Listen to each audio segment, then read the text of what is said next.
আমাদের কতগুলো রাজনৈতিক কনসার্ন নিয়ে কথা বলার জন্য, বিশেষ করে আগামী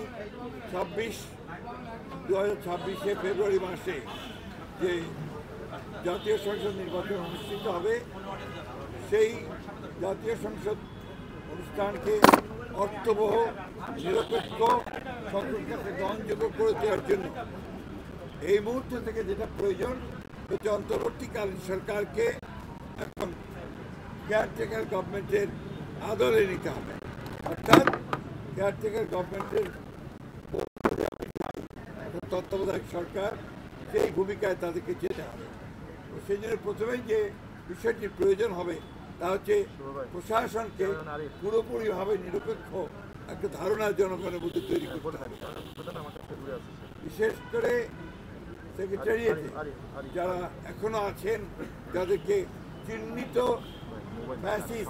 দোষর বলা হয়, তাদেরকে সরিয়ে সেখানে নিরপেক্ষ কর্মকর্তা দেওয়ার জন্য আমরা বলেছি যে প্রশাসনেও, জেলা প্রশাসন বিশেষ করে, সেখানেও একইভাবে ব্যবস্থা গ্রহণ করতে হবে।